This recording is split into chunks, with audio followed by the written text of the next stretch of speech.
While much of the attention this month has been around Donald Trump's indictment in the classified documents case, there are also new developments in Special Counsel Jack Smith's investigation into the former president for his alleged efforts to overturn the 2020 election results.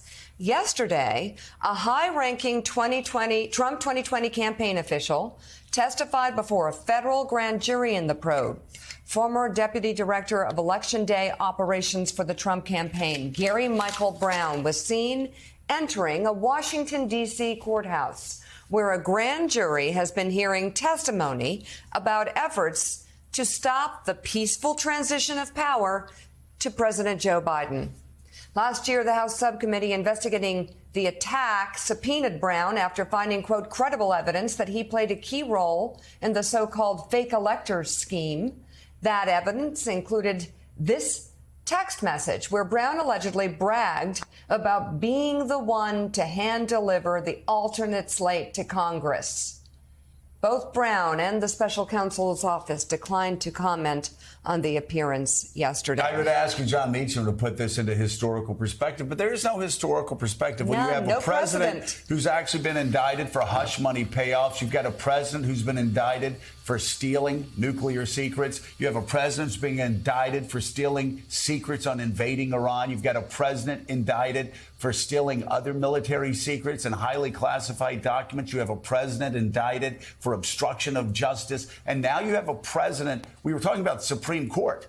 I mean, the Supreme Court, who, again, out of control, running roughshod over the will of the overwhelming majority of Americans. And now we have this president, again, unprecedented. But here we are moving towards, I believe, I think the most serious charges and the one that I think historians are going to be grappling with long after we are all gone. That is a president charged with conspiracy to commit sedition against the United States of America. Yeah.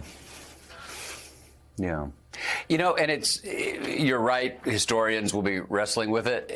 And as we all do all the time, I think citizens have to wrestle with it now, right? It's so central.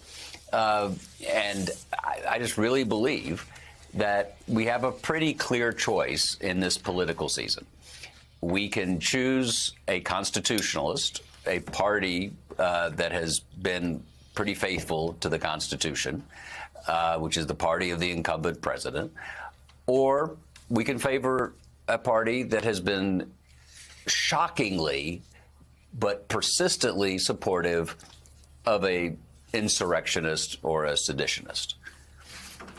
That's not a sentence we would have said about Eisenhower and Stevenson, right? That was not something that a lot of people grew up with, but it's pretty vital. And you have to ask the question: is any policy so important that you would want to favor someone that you think is a vehicle for that policy, even if they don't and have self-evidently tried to trash the Constitution of the United States? And we could go on, but that's really kind of it. You know, it's pretty basic. Do you want a constitutionalist or do you want an insurrectionist? And, you know, then we get into the but, taxes and judges. Mm-hmm. If we don't have a constitution, taxes and judges aren't going to matter at all. That's where we are remarkably right now. And again, we could go on, but I think it's a fundamental question. And people often say, you know, it's simple. It's not simple, but it is straightforward. That's the choice before the country. You know, it's so fascinating. You know, people come up to me and go, you know, you used to be a conservative, and are you a liberal now? All the time. And I say, well, what would you like to talk about? And we finished talking about my issues. I go, you're pretty conservative. I go, yes, please. You need to frame this correctly. And I'm dead serious about this. Yeah.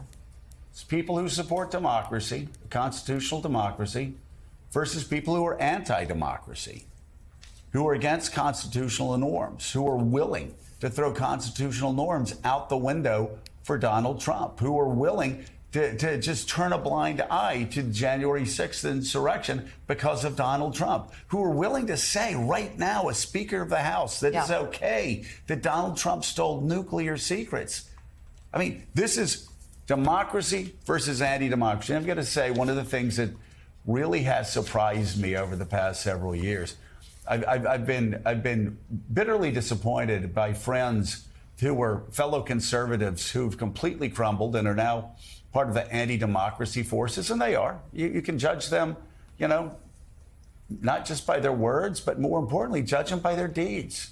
Judge them if they want to hold Donald Trump accountable. Now, when Donald Trump, you take Lindsey Graham. I came in 1994 with Lindsey Graham. I always considered Lindsey to be a friend of mine.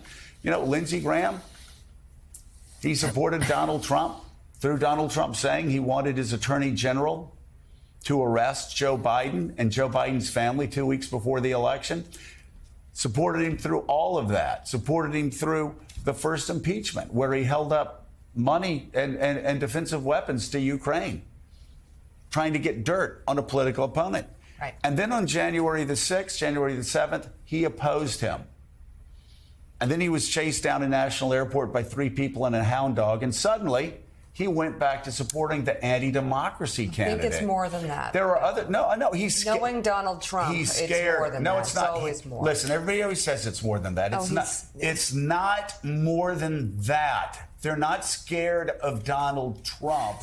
They're scared of their base. They're scared to be leaders. They're scared to stand up in a town hall meeting and tell people something that people may not want to hear. Keep their head down and continue telling them that. They'll be surprised if they do that, what happens. But they never take that chance because they're such cowards.